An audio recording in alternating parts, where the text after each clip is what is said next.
Vamos a continuar con nuestras clases de escatología. Felicito a todos los hermanos que se han hecho presentes hoy en esta clase. Cuando pueden ir ubicando sus cámaras y así vamos interactuando con la ayuda del Señor. Empecemos escatología. Hagamos un resumen breve. Hablamos de la resurrección de los muertos, de que los muertos antes de el Señor resucitar iban a un lugar, los que morían bajo el pacto de Abraham. Quisiera que nuestro hermano Nilson, si recuerda la clase, nos diga en un minutico a dónde iban los muertos que morían en el pacto de Abraham, la promesa. Bueno, Dios les bendiga. De la manera en la que nos hemos estado leyendo y explicando, pues en varias secciones en la parte de la promesa que Dios le hizo a Abraham, pues las personas eh, tenían dos secciones. Prácticamente una eran los que iban, bueno, la sección de la pregunta de los que iban hacia el Hades. Esa es como el punto esencial. Amén. Los que iban a la son los desobedientes, ¿no? Sí, señor. Y los otros, como David, Salomón, todos esos Iban profetas. al seno de Abraham. Bien, ¿cómo llamamos esa palabra seno de Abraham para explicarnos literalmente? ¿Cómo sería, hermano Nilsson? Eso es Una lo que le expresión. llaman el paraíso. Perfecto, perfecto. Felicitaciones. Hay que tener todo esto claro porque hay personas que lo ponen literal, ¿no? Seno de Abraham, algo como literal, no. Es en un ambiente espiritual. Déjenme, yo aquí agrego unos hermanos que están entrando. Ven. Bien. También hablábamos de las personas que mueren. Uy, hermano, qué pena, mi gatito siempre se me está por acá y le voy a pedir que me lo quiten de aquí porque es demasiado amigable este gatito conmigo acá.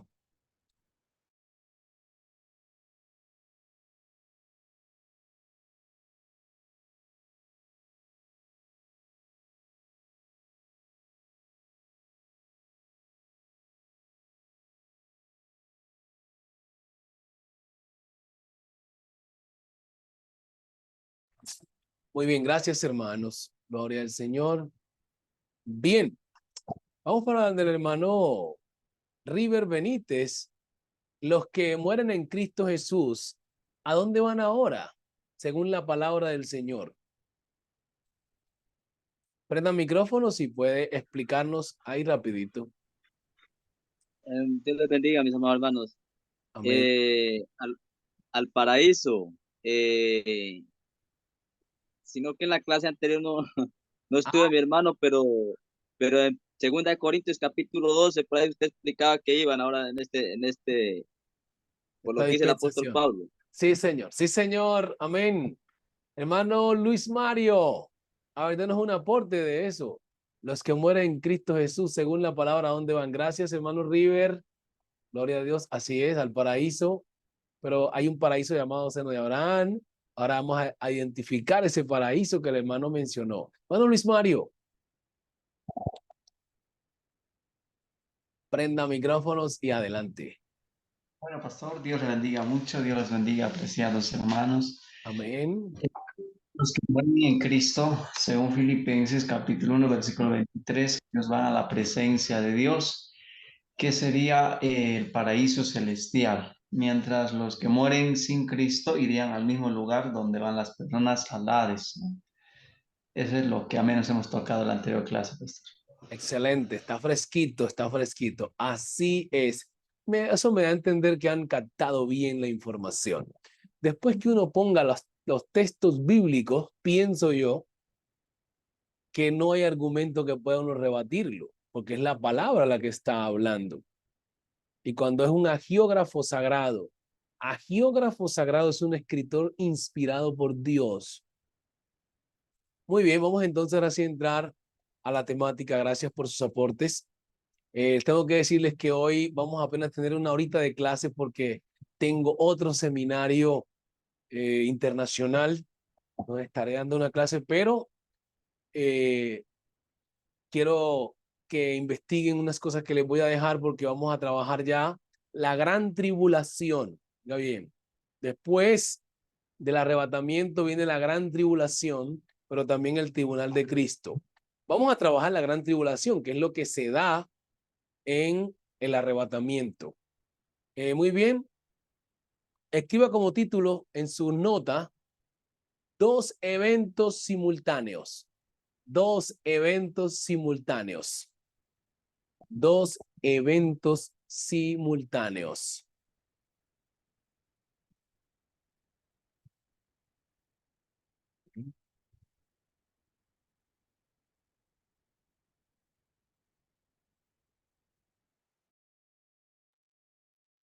En el arrebatamiento, cuando ocurre el arrebatamiento, se van a dar dos eventos inmediatos, o sea, simultáneos, al mismo tiempo.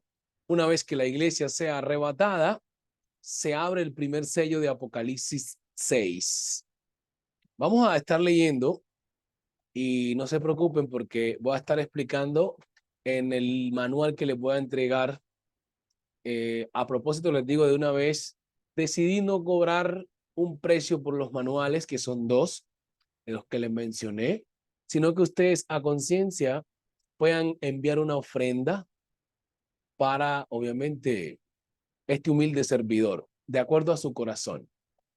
Les dije que voy a trabajar bien en que les llegue el manual bien sencillo, con versículos bíblicos, con las temáticas bien explicadas, que usted pueda de una manera fácil explicarle también a otro. Muy bien. Vamos a estar leyendo unos versículos y aquí va a quedar grabado el video, así que no se mate mucho por escribir o algo, sino por ponerle buen cuidado. Leamos con el hermano Danny Paus, Apocalipsis 5. El hermano Alejandro va a leer Apocalipsis capítulo 4. Nuestro hermano Juan Carlos va a estar leyendo Primera a Tesalonicenses 4, 13 en adelante. Y Apocalipsis capítulo 6 va a estar leyendo la hermana Sarita. Creo que ya tienen todos los versículos ahí apuntados. Los versículos sí los pueden poner en sus notas si desean, aunque van a quedar grabados acá. Cada uno con sus versos bíblicos.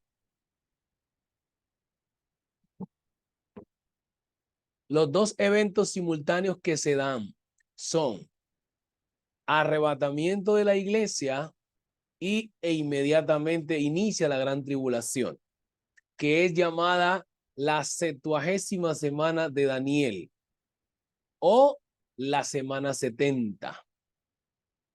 Vamos a Daniel 9:24 con el hermano Francisco. Va a buscar Daniel 9:24 al 27. Entonces, los dos eventos simultáneos que se dan son el arrebatamiento de la iglesia y automáticamente comienza la gran tribulación. Aunque la gran tribulación, que es un periodo de 7 años, porque es la semana 70 que vio Daniel en la visión profética, y estas semanas son representadas por días de años. O sea que si la semana tiene 7 días por año, serían 1 por 7, 7 años. Y esos 7 años son divididos en dos periodos de 3 años y medio o 42 meses, que lo menciona Apocalipsis, y también 3 años y medio. Los 3 años y medio primeros son de una aparente paz mundial que la va a dar el anticristo. Y luego de los 3 años y medio va a tornarse en una guerra también. Eso lo vamos a estar ahondando en su momento. No obstante, vamos a sentarnos en los versículos para entrar en contexto de lo que es la gran tribulación. Subraye que la iglesia no pasará por la gran tribulación. Así que vamos a enfocarnos ahí, porque hay mucha gente que dice que la iglesia pasará por la tribulación y que será arrebatada a la mitad de la tribulación. Esos son los tribulacionistas. Y otros que dicen que será arrebatada después de la tribulación, se llaman post-tribulacionistas. y otros que creen que será arrebatada antes de la gran tribulación. Se llaman pretribulacionistas. Y en ese contexto, pues me identifico yo como pretribulacionista, que la iglesia no pasará por este periodo horripilante que es profetizado por muchos hombres del Antiguo Testamento, a quien Dios usó. Vamos, Hermano Maximiliano, amén. ¿cómo se llaman los que dicen que van a pagar la iglesia, que va a ser arrebatada en la mitad de la tribulación? Se ¿Me puede llaman, repetir? se llaman tribulacionistas. Tribulacionistas. Los que dicen que la iglesia será arrebatada. Pero sí, como le decía, no lo escriba porque yo les voy a dar el manual que va a tener ahí. Aunque si quieren adelantar, pueden apuntar, pero van a tener toda esa explicación. Tribulacionistas son los que dicen que la iglesia será arrebatada en medio de la tribulación. Y los pre-tribulacionistas son los que dicen que la iglesia no va a pasar por la gran tribulación, que será arrebatada antes. Y los post-tribulacionistas, post significa después, son los que dicen que la iglesia será arrebatada después que pase la gran tribulación. Y ellos ponen versículos, ¿no? Pero tenemos también versículos para mencionar que la iglesia no va a pasar por ese periodo. Muy bien. Empecemos con Apocalipsis capítulo 4. ¿Quién le tocó? Amén. Apocalipsis capítulo 4, versículo 1 en adelante. Dice así en el nombre de Jesús. Después de esto miré, y he aquí una puerta abierta en el cielo, y la primera voz que oí, como de trompeta, hablando conmigo, dijo: sube acá, y yo te mostraré las cosas que sucederán después de esta. Versículo 2. Ay, ajá.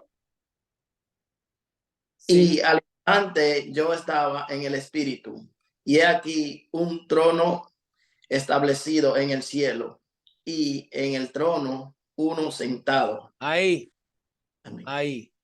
No hay dos sentados, uno sentado. Entonces la gente dice que es que el Hijo estaba a la derecha del Padre, pero es que Juan vio a uno sentado en el trono, no a dos. Hablando de la unicidad. Cuando Juan sube al cielo, ves en el trono, dice, un trono establecido en el cielo y en el trono uno sentado. Dios es espíritu, por lo tanto no tiene lado derecho ni lado izquierdo. Lo que pasa es que son expresiones antropomórficas que ustedes ya la han estudiado, que es atribuirle cualidades humanas a Dios para que la mente humana pueda entenderlo, ya que Dios es infinito y no lo podemos explicar con palabras.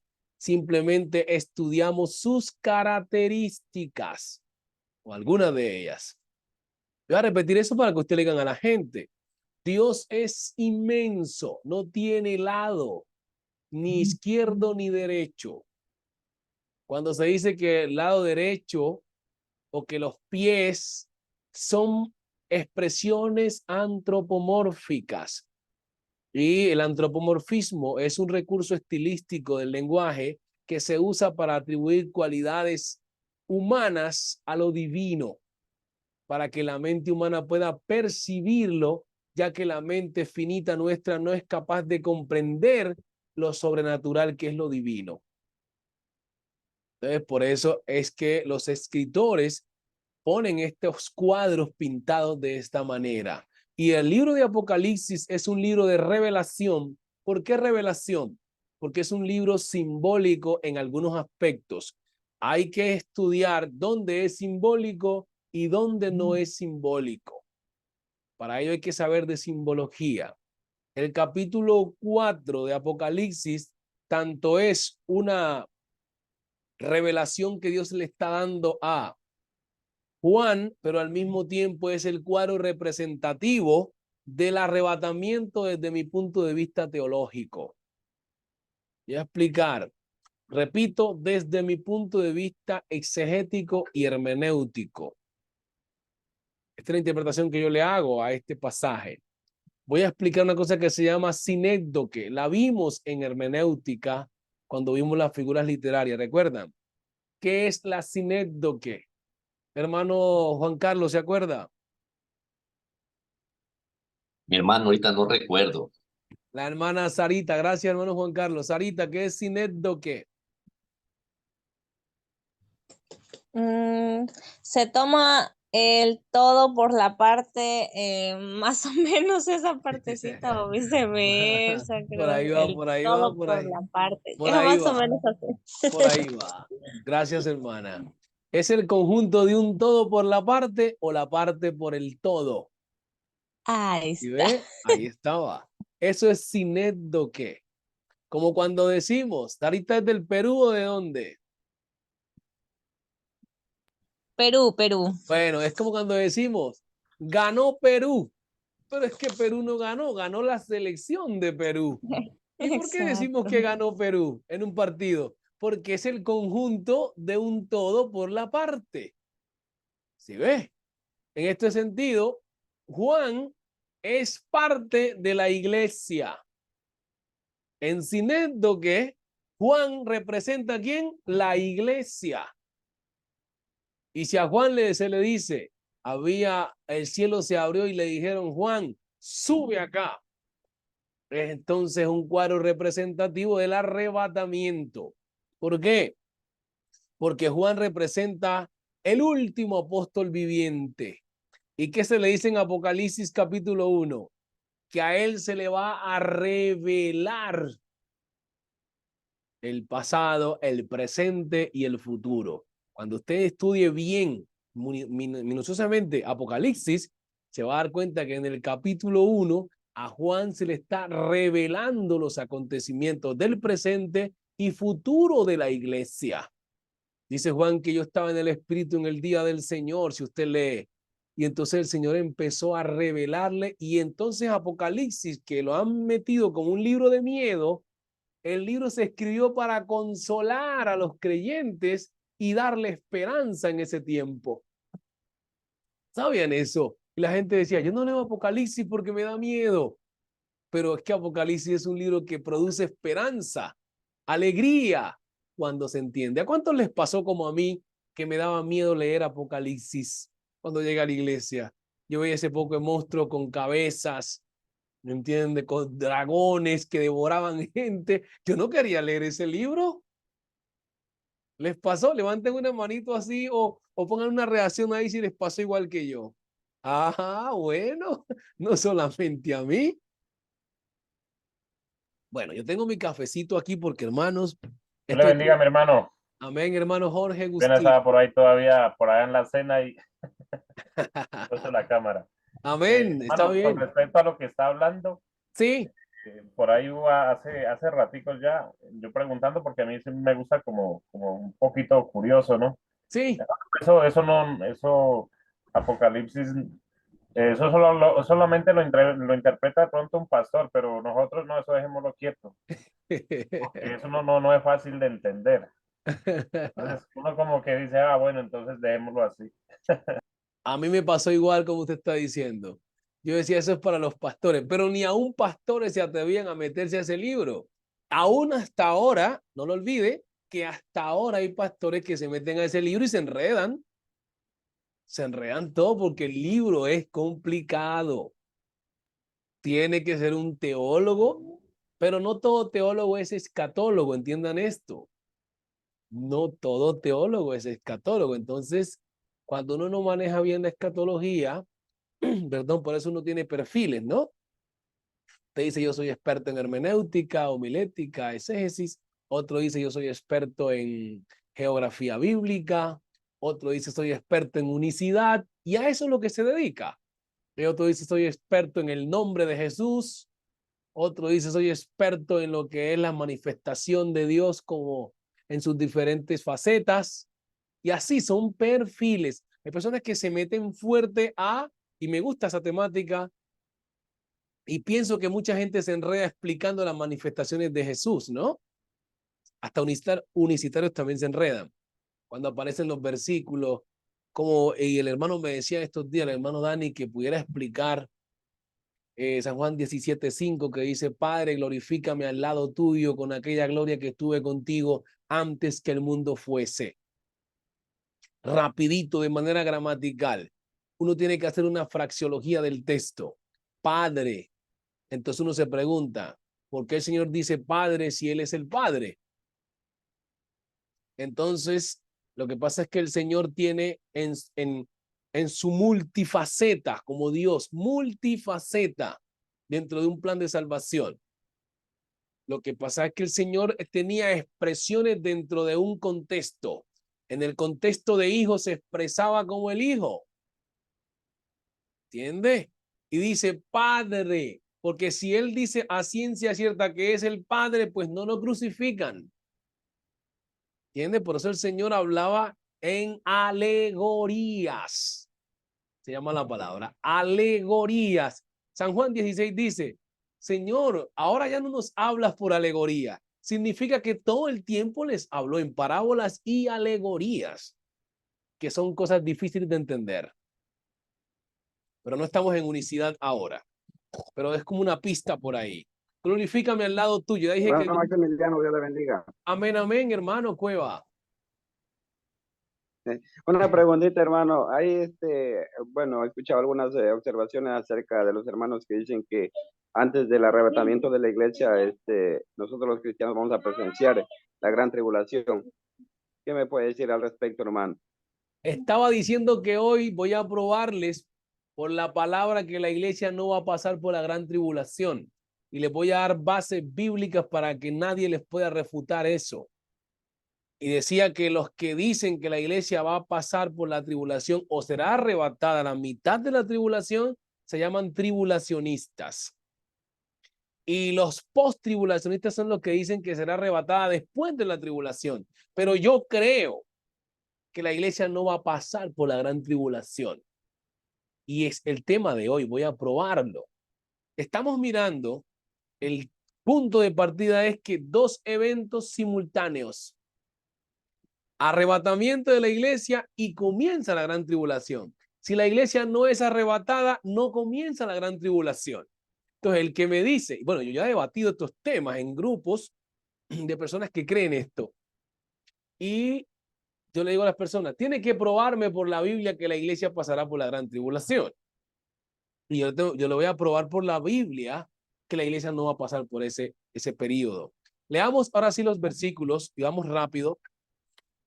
Tenemos el capítulo 6 de Apocalipsis. ¿Quién le tocó? El capítulo 6 ahora.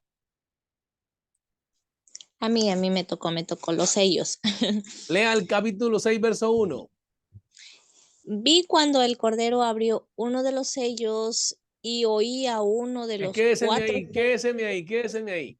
Hermano Cueva, lea Apocalipsis capítulo 5, rápidamente. El hermano Alejandro se me queda todavía en Apocalipsis Bien, hermano, capítulo 4, 1 y 2. Daniel 9:24, le tocó al hermano Francisco, lo puede tener ahí pendiente. Al 27, el hermano Juan Carlos le tocó un versículo, ¿cuál era? Tesalonicenses 4:13. Léalo, por favor. Listo.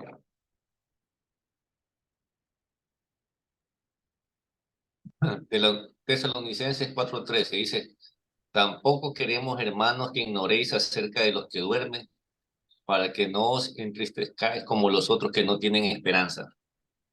Porque si creemos que Jesús murió y resucitó, así también traerá Dios con Jesús a los que durmieron en él. Por lo cual os decimos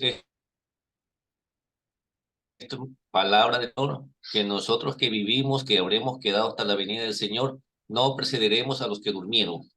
Porque el Señor mismo, con voz de mando y con voz de arcángel y trompeta de Dios, descenderá del cielo, y los muertos en Cristo resucitarán primero. Luego nosotros los que vivimos, los que hayamos quedado, seremos arrebatados juntamente con ellos en las nubes para recibir al Señor en el aire, y así estaremos siempre con el Señor. Amén. Por lo tanto, alentados Amén, los hermano. unos por nosotros. Amén. Amén. Escena 1. Voy a ponerlo como un cineasta esto. Escena número 1. Aparece la iglesia resucitando. Según Tesalonicenses capítulo 4, 13 al 17. El Señor llamando su iglesia explicaba que los muertos en Cristo están en su presencia. Esto es una acción de crear un fenómeno natural, que la gente pueda percibir que algo en las tumbas pasó. ¿Cierto? Algo en las tumbas pasó. la gente va a detectar que es una resurrección. Ahora los hermanos que van en un vehículo, pues va a haber una transformación y va a haber accidente. Hay un fenómeno natural que va a pasar que la gente se va a dar cuenta que ocurrió algo. Los noticieros van a estar anunciando que ha pasado algo porque los aviadores desapareció, quedó la ropa. Las películas que han hecho de alguna manera tienen razón con el texto sagrado. Ahora bien, estamos ahí en esa escena, en la iglesia del Señor siendo arrebatada. Los otros muertos no resucitan. Métase en la cabeza. No resucitan. Los muertos en Cristo, dice enfáticamente el texto, resucitan primero. Pablo le dice a los corintios, la resurrección se va a dar en orden. La resurrección se va dando en orden y en tiempo en tiempo. Cada uno en su debido, dice Pablo, tiempo va a resucitar de acuerdo al programa que Dios tiene para estos entes. Sabemos que está el pueblo de Israel y sabemos que está la iglesia. Todo israelita que se convierte al Señor hoy ya entra al pacto de la iglesia, la gracia, sube en el arrebatamiento. Hay un programa que Dios tiene para Israel que obviamente se va a dar en la gran tribulación. Muy bien, la iglesia, según Apocalipsis 4 que leyó el hermano, decía que Juan representa a la iglesia por sinédoque, el conjunto de un todo por la parte. Juan representaba una parte de la iglesia o la iglesia, según la sinédoque, esta figura literaria para aplicar ahí. El Señor le dice, sube acá. Y eso es lo que le dice el Señor a Pablo que profetice a la iglesia, sube acá y resucita. 4, 1 y 2 de Apocalipsis. Hermano Alejandro, al instante yo estaba en el espíritu, ese es.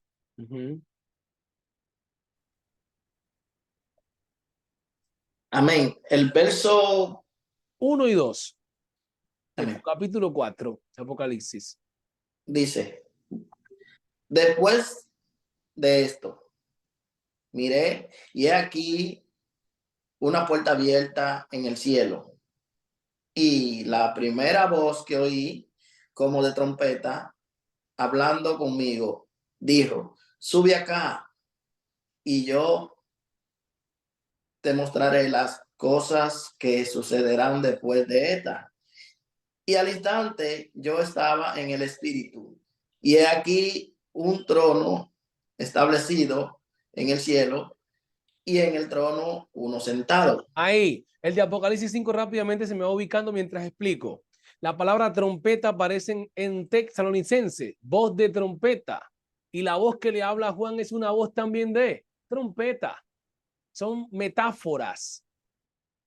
El mismo que le hablará a los muertos para que resuciten es el mismo que le habla a Juan.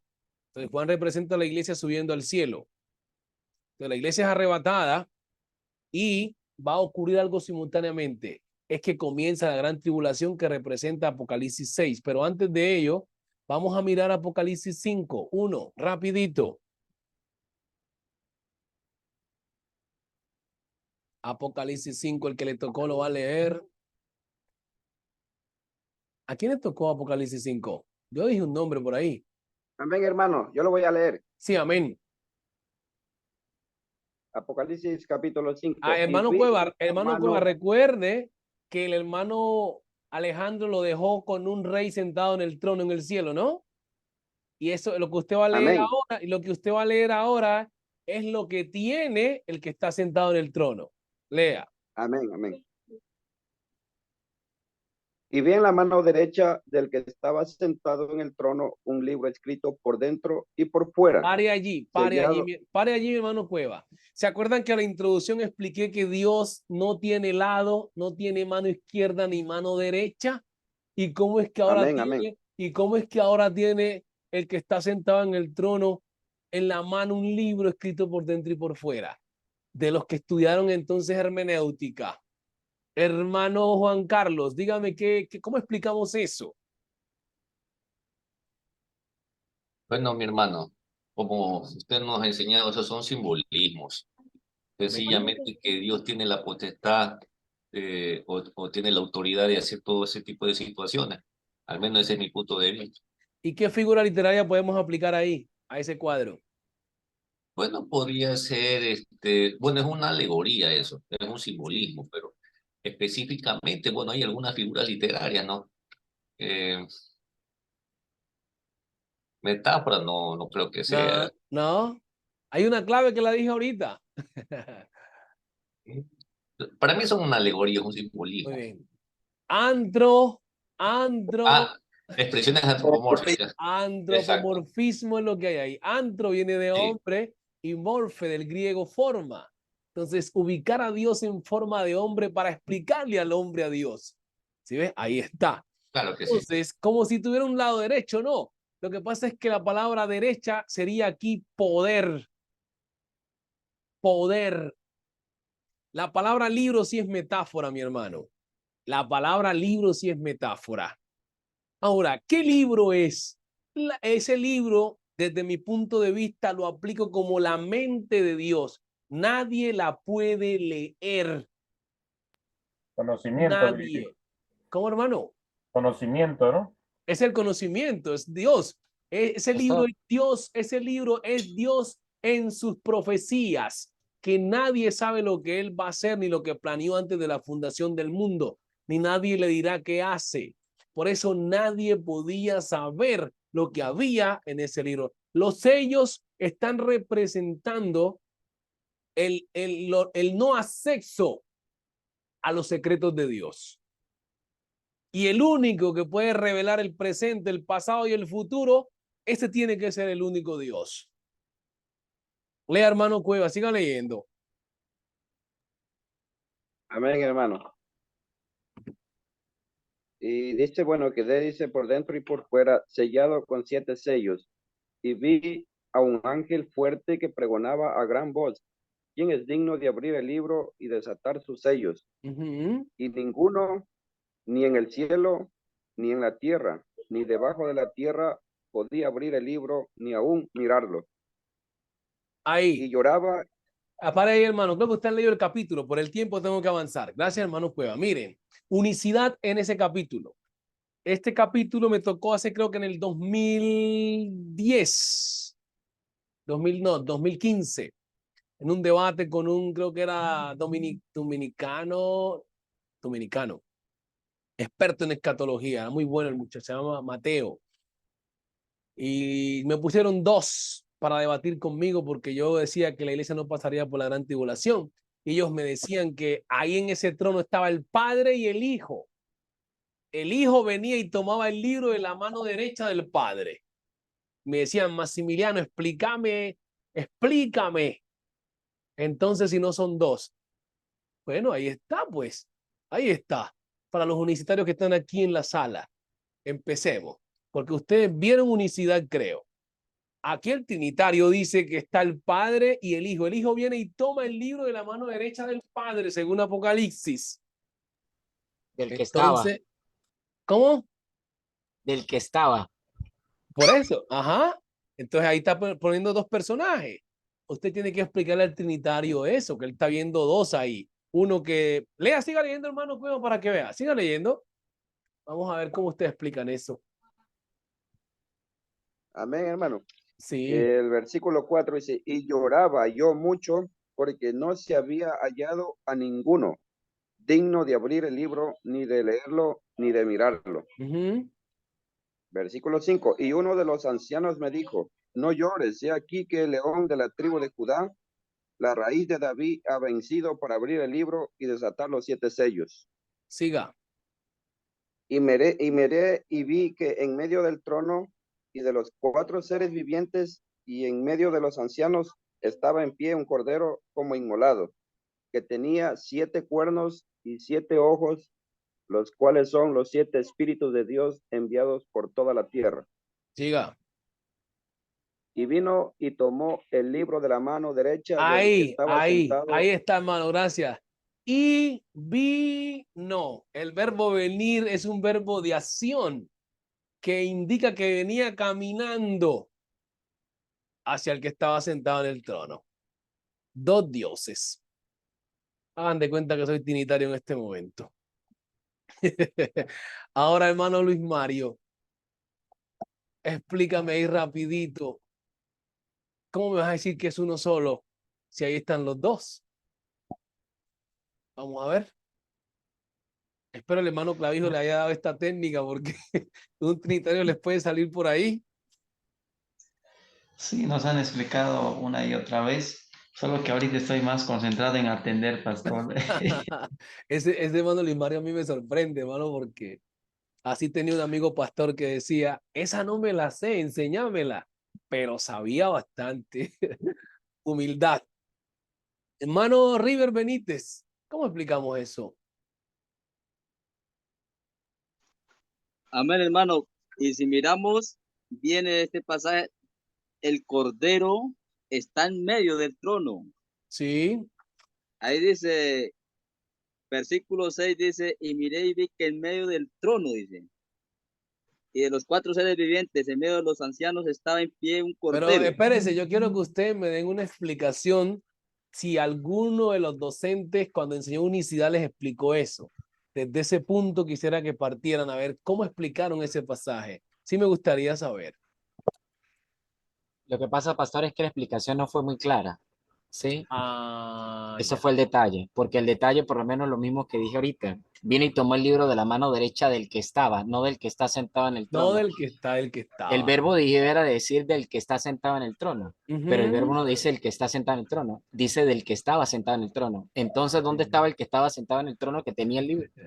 Bueno, Lo otro es que en el verso 2 y 3, pienso que lo que le muestran a Juan es como una película de un pasado, un presente y un futuro. Los ajá. versos anteriores dicen que no había ninguno digno de abrir el libro, ¿no? Ni de leerlo ni de mirarlo. ¿Cómo no va a haber ninguno digno ni en el cielo ni en la tierra? Si fuera el panorama actual en Cristo, debiera haber estado Cristo allí presente, pero lastimosamente no existía, sino que viene a existir ahora cuando Él le dice, no llores. Y aquí el león de la tribu de Judá, la rey de David, Él ha vencido.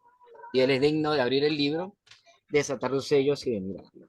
Entonces, pienso que esos dos puntos, pues, dan un favor para nosotros poder explicar que el mismo que está sentado en el trono, el que estaba sentado en el trono, el mismo que está de pie, pero ahora como un cordero inmolado, y toma el libro. Me gusta esa apreciación. Me gusta. Hay que dar un retoque, pero me gustó esa apreciación. Hermano Dani, Hermano, sí, amén.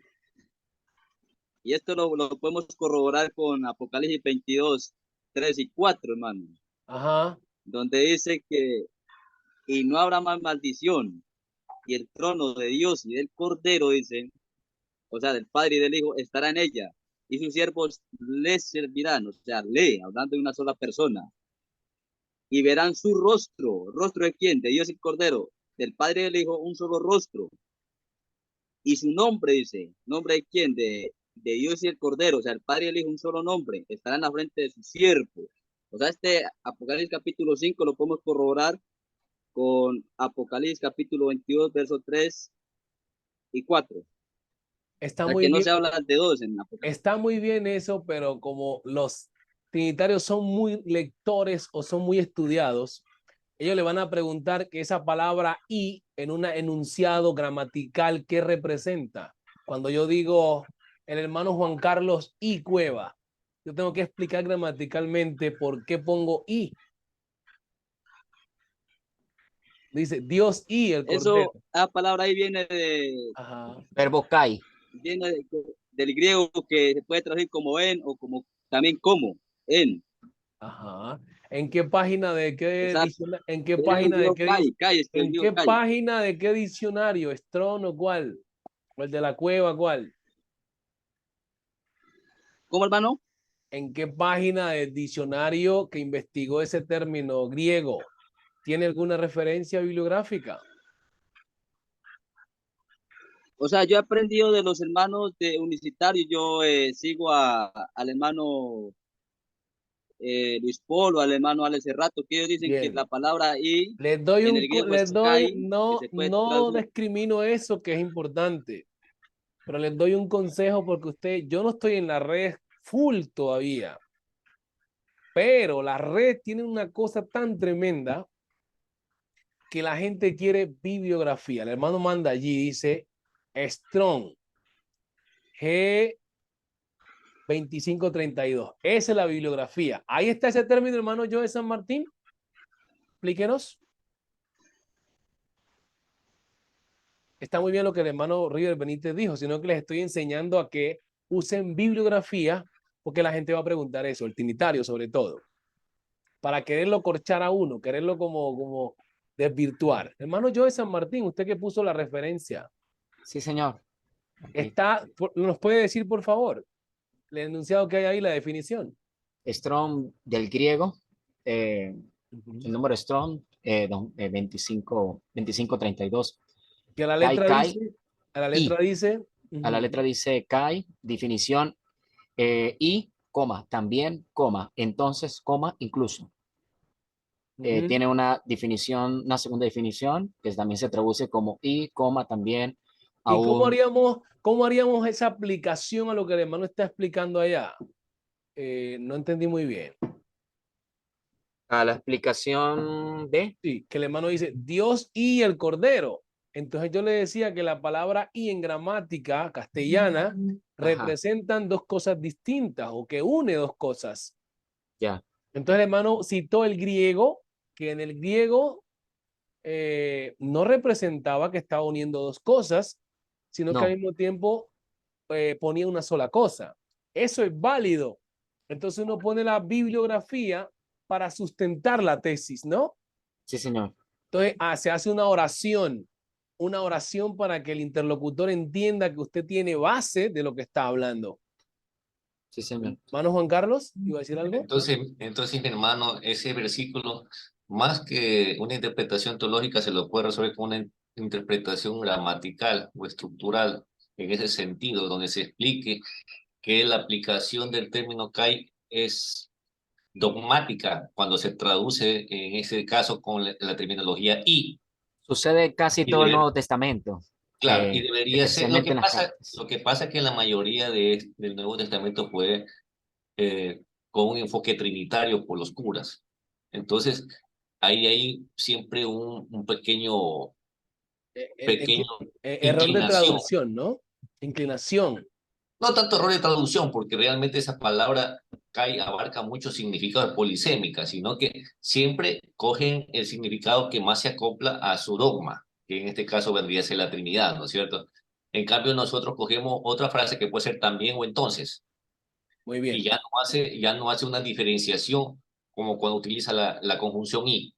Muy bien. Entonces, yo pienso que ese versículo se puede aplicar o dar una interpretación de forma más gramatical que teológica. Amén.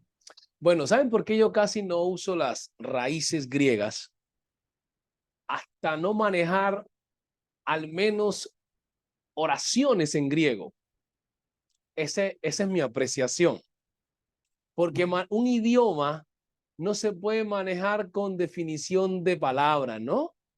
Sino poder crear oraciones. Escuché a un muchacho que ahora es trinitario, que él le llaman el soldado. No sé cuánto han escuchado de él, el soldado. Era pentecostal. Soldado de Jesucristo, ¿era? Sí, algo así, él está en YouTube. Sí, sí. Él sabe griego. Es que él fue amigo de Luis Polo. No sé por qué, porque yo debatí una vez con ellos, no con los hermanos, sino que entraron un poco de unicitarios a un grupo de trinitarios. Ahí distinguí al hermano Luis Polo, distinguí al hermano Wilson, distinguí al hermano Joe Cantillo, a un poco distinguido ahí en ese grupo. Y recuerdo que había un hermano que manejaba muy bien el griego. Ahora él dice que son dos. Y hay videos de él donde dice que refutando a los unicitarios que están equivocados o algo así. Él aparece por ahí a veces hablando. Bueno, él sí manejaba el griego, o sea, él ponía oraciones y muy bueno eso. Nosotros podemos explicar desde el punto de vista castellano, porque alguien dice, hermano, pero es que usted me metió al griego por acá y bueno, vamos a tratar de explicarlo ahí rapidito porque tenemos que continuar. Hablemos de que Apocalipsis 5 es como una casa o un museo lleno de cuadros. Una casa o un museo lleno de cuadros. Eso es Apocalipsis 5, desde el capítulo 4, 5 y 6. es una casa con un museo lleno de cuadros. Pero el cuadro tiene como protagonista a un sujeto, un solo sujeto. Y el pintor, digamos que es Juan. Y a su vez, Dios le está permitiendo que vea en esas pinturas unas facetas del protagonista del cuadro principal, que es el capítulo 4:1, el que está sentado en el trono. En Apocalipsis 5 aparece el mismo cuadro pintado, por así decirlo, esto es para que podamos entender, con un libro en la mano. Ahora, usted sabe que los cuadros pintados necesitan intérpretes. ¿Sabían eso? Cuando se escribió el cuadro de la Mona Lisa, no dice nada ese cuadro. Pero ¿cuántos documentales han sacado de ese cuadro? Se llaman intérpretes de la pintura. En este caso, el libro de Apocalipsis es algo así, es revelación. Hay que interpretar el símbolo o los símbolos que hay, las metáforas, las sinonimias, las comparaciones, las sinécdoques y el antropomorfismo que hay en ese libro. Si una persona no maneja las figuras literarias, obviamente, le va a quedar difícil entender el libro, y si no maneja la cultura griega, desde la pintura o el escrito de Homero y Herodoto. De esos nombres, Homero y Herodoto. Lo que Homero es el que escribe la Ilíada y la Odisea. Y si usted estudia esos libros, se va dando cuenta que Apocalipsis tiene cuadros pintados parecidos a la Odisea. ¿Quién se la ha visto? La película. La película, sí, o ha leído el libro. ¿Aparecen esos monstruos con el poco de cabeza o no? Entonces, el libro de Apocalipsis se escribe en griego, en ese griego clásico, en ese griego donde estaba inspirado en una cultura griega.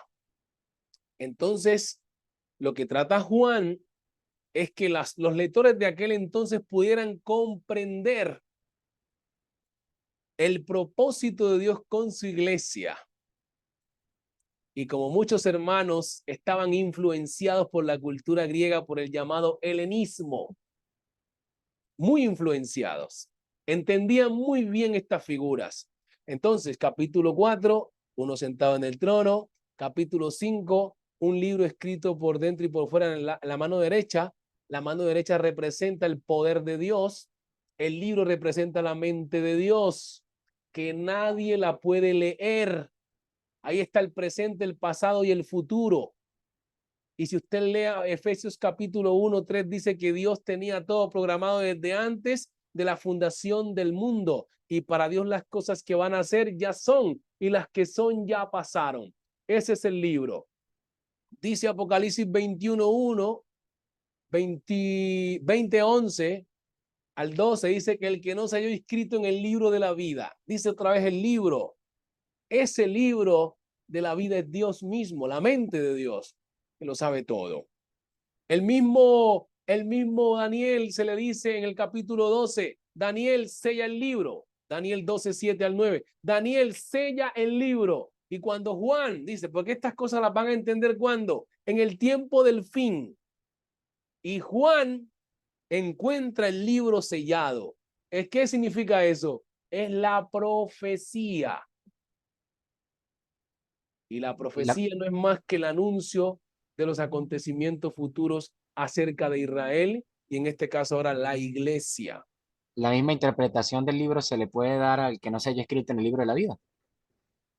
Sí, porque estar escrito en el libro de la vida no es un libro literal, sino estar escrito en la mente de Dios. O sea, Dios te tiene conectado contigo por el sello del Espíritu Santo. Por eso el Señor, cuando habla de arrebatamiento, dice, luego vendré y os tomaré a mí mismo. ¿Han leído ese pasaje? Vendré y os tomaré a mí mismo. Entonces, ¿por qué?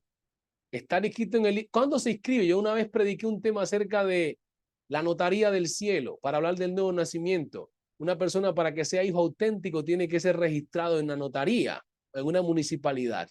Entonces, cuando somos bautizados en el nombre de Jesús, ahora adquirimos el ADN del Señor, el RH del Señor, la sangre de Él, y por lo tanto quedamos registrados en la notaría del cielo. Por eso dice, el que no se haya inscrito en la notaría no es hijo legítimo.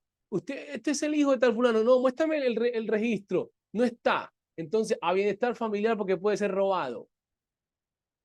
¿Sí ven? Pero tú estás escrito acá, eres legal. Entonces, en el cielo, como tienes el nombre invocado sobre tu vida, ahí queda registrado el libro, porque lo que se ata en la tierra es atado al mismo tiempo en el cielo. ¿Me hago entender?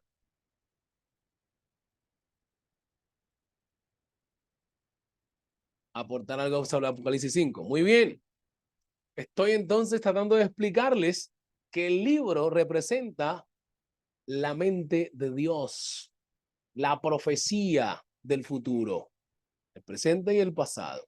Si alguien está en desacuerdo, puede en su momento aportar con argumentos. Hermano Dani Paus, no he terminado la explicación del 5, pero el hermano quiere dar un aporte. Sigamos, hermano Dani, el punto de vista suyo. Padre Cristo, hermano, les saludo en el nombre precioso de Jesús. Bueno, Amén. pues analizando Apocalipsis capítulo 5, primero lo que tenemos que hacer es analizar quién es el que está sentado en el trono. Leyendo desde Apocalipsis capítulo 4, lo que vimos en hermenéutica, que es analizar dónde comienza el texto y dónde termina. Entonces, hablando de la misma escena, comienza a hablar del capítulo 4 y va a terminar hasta el capítulo 6 de Apocalipsis, hablando sobre el que está sentado en el trono y el cordero. Entonces, en la Biblia, en el capítulo 4, versículo 8, dice que el que está sentado en el trono es el Todopoderoso. En Apocalipsis capítulo 1, versículo 8, encontramos que el Todopoderoso es Jesucristo. Entonces, cuando llegamos a la escena del capítulo 5 de Apocalipsis, encontramos al que está sentado en el trono y al cordero. Entonces, el que está sentado en el trono es Jesucristo, pero también habla de un cordero. Entonces, ese cordero que simboliza es el plan redentor de Dios en su humanidad, o Jesucristo, el sacrificio de Dios en su humanidad. Entonces, cuando dice el que está sentado en el trono y el cordero, no está haciendo una diferencia de persona, sino que está haciendo una diferencia del modo de existencia de Dios como el único Dios el Padre y el sacrificio de Dios en su humanidad. Entonces, haciéndole la exégesis correcta, no hay ninguna Trinidad ahí, sino más bien una diferencia de modo de existencia y no de personas. Este es mi aporte, mi hermano. Hermano Dani, ¿dónde estás tú estudiándola? ¿A dónde escuchaste eso? Cuéntanos. He leído libros del hermano Julio César Clavijo y pues con la ayuda de Dios hemos podido interpretar la palabra del Señor. Está excelente, excelente. Así es, te felicito, te felicito. Así es. Lo que debemos interpretar siempre es que tenemos un Dios actuando en diferentes escenas con un solo propósito. Entonces, cuando, como lo explicaba muy exegéticamente nuestro hermano Dani, que lo que decíamos y ustedes mismos lo dijeron, no sé quién me lo dijo, pero de aquí los estudiantes, que si la persona no maneja bien la hermenéutica y la exégesis, no pudiera trabajar ninguna de estas disciplinas que estamos estudiando. Porque es la exégesis y la hermenéutica que nos ayuda a la explicación clara y correcta del texto, que es lo que ha aplicado esta herramienta nuestro hermano Dani Paus para explicar Apocalipsis 5. Es bien profundo el libro y hay que, el capítulo, y es ahí. Para hacer una síntesis corta, es eso. Tenemos a un Dios actuando en diferentes... La gente no le gusta escuchar la palabra modo, pero sí, es existencia dentro de un cuadro. Las características de Dios con un propósito de salvar al hombre. Eso es todo. ¿Quién es el Cordero? Se pregunta uno. El Cordero que fue inmolado es Dios manifestado en carne. Entonces el escritor lo que está diciendo es, esa imagen, ese hombre que vieron en la tierra, es Dios manifestado en carne que ahora está glorificado en el cielo y tiene el poder para desatar los sellos. Hermana Sarita, el capítulo 6 de Apocalipsis. Amén. Amén. Dice, vi cuando el Cordero abrió uno de los sellos y oí a uno de los 4 seres vivientes decir, como con voz de trueno, ven y mira. Y miré, y he aquí un caballo blanco, y el que lo montaba tenía un arco, y le fue dada una corona, y salió venciendo y para vencer. Ahí, Cuando ahí. El caballo blanco que aparece en el capítulo 6 de Apocalipsis no es el mismo que aparece en el capítulo 19. Son blancos. El caballo blanco del 6 y el caballo blanco del capítulo 19 son distintos. En Google o en Wikipedia, en algunos diccionarios que usted investiga, aparece que son lo mismo. No son lo mismo, para que no se vaya a confundir. El del capítulo 6 es el anticristo. Y en el del capítulo 19 es el Rey de Reyes y Señor de Señores. Solo que el anticristo es alguien que está en contra de Cristo o imita a Cristo o quiere parecerse a Cristo. Esa es la interpretación de la palabra anticristo. Entonces, por eso usted ven que Satanás, porque él viene por advenimiento, por obra de Satanás, trata de imitar todo lo del Señor para engañar. Y a Tesalonicenses capítulo 2, segunda carta, dice que el Señor permite que ese poder engañoso engaña a las personas porque no creyeron a la verdad, entonces ahora crean a la mentira. Entonces, Actúa paralelamente, ¿cierto? ¿Cómo, mi hermano? Actúa paralelamente. Sí, trata de imitar todo lo del Señor, querer parecerse a Él, que lo adoren también a Él. Bueno, hermanos. Hermano Maximiliano. Amén. ¿Cómo es que dijo que anticristo? ¿Qué quiere decir anticristo? Anticristo significa el que está en contra de Cristo. ¿Y qué más? En contra de Cristo o quiere simular a Cristo, o sea, parecerse a Cristo. Ajá, eso es lo que significa anticristo. En contra de Cristo o quiere parecerse a Cristo. Trata de imitarlo. Trata de imitarlo, de querer parecer a Cristo. Por eso es que al principio de la tribulación, muchos creerán que el anticristo es el Mesías. Esto lo voy a explicar más a fondo más adelante, en otra clase. Y por eso muchos van a creer, porque este va a traer una paz. La paz que el mundo anhela va a traer una paz por una brevedad de tiempo. Va a firmar los acuerdos de paz a nivel mundial. Entonces, cuando dice Tesalonicenses 5, que cuando digan paz y seguridad, entonces les va a venir ¿qué? Destrucción repentina.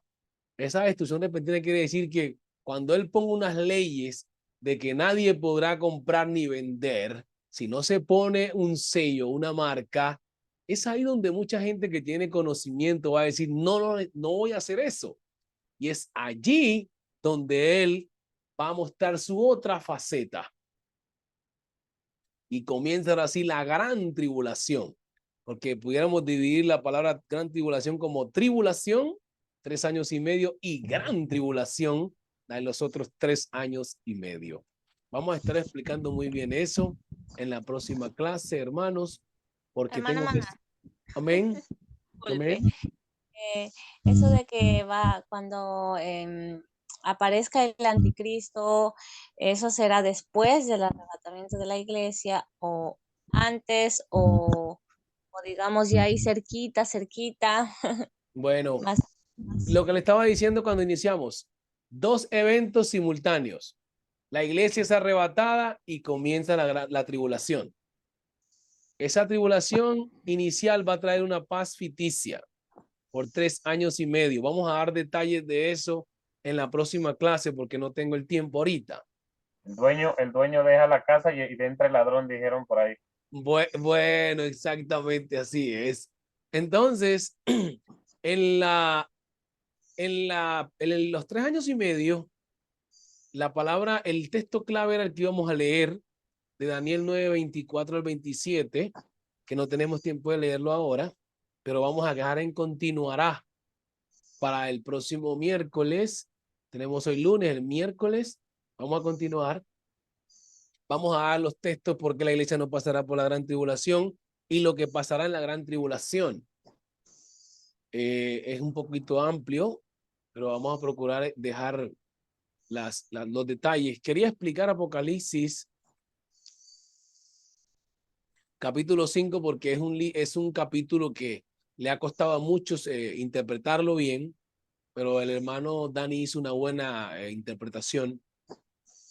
Ustedes pueden profundizar más, pero siempre mirar a uno actuando en diferentes escenas. Es la mejor explicación. Uno solo, el hermano hoy dijo, miremos el antetexto, el texto y el posttexto. Lindo hacerlo así. Y luego viene el capítulo 6, que es la apertura de los sellos que representan los juicios o acontecimientos futuros dentro de la tribulación o la gran tribulación. Cada uno de los sellos tenemos que, creo que, verlos detalladamente para ir observando lo que va a pasar en esos juicios y hasta que se predique el evangelio eterno y aparezcan los dos testigos y así sucesivamente mirar la guerra de la Magedón, el milenio, el apresamiento de Satanás y el lanzamiento del anticristo y el falso profeta al lago de fuego, que son los primeros que se lanzan ahí, en Apocalipsis 19. Así que mis hermanos, no sé si hasta...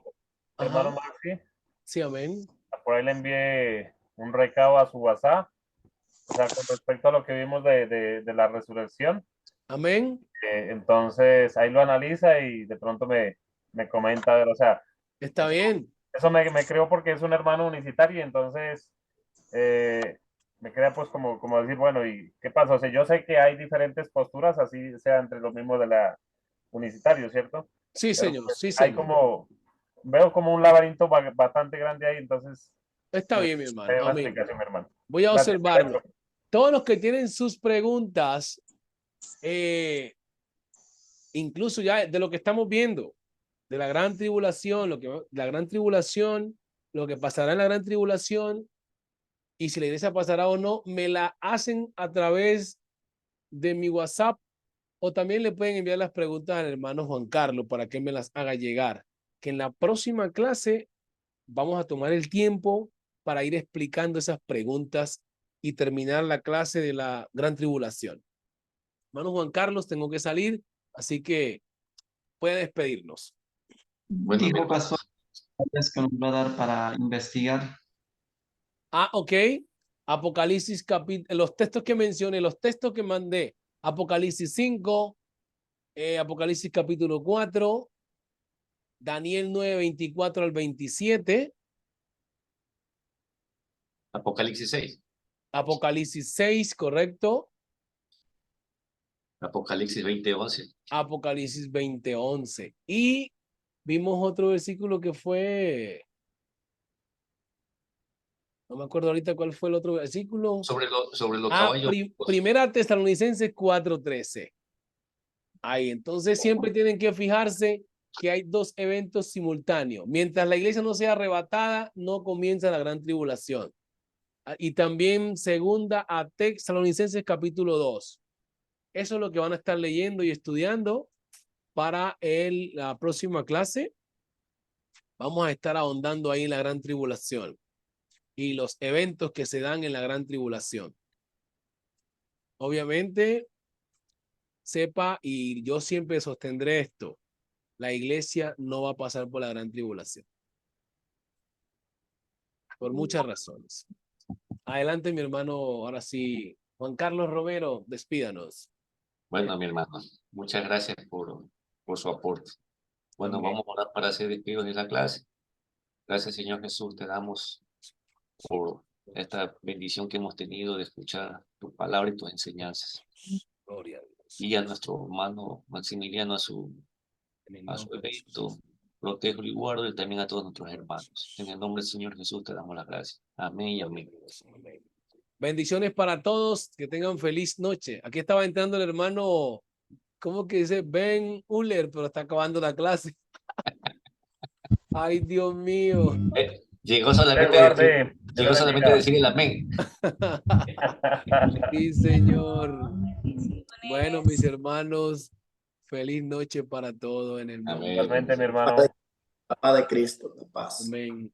Me consiguen en Facebook como Maxi Quiñones, si alguien me quiere agregar. Por ahí lo estamos mirando, hermano. Amén. Maxi Quiñones, ahí estoy. Amén, Bueno, mi cielo. bendiciones. Amén. Amén.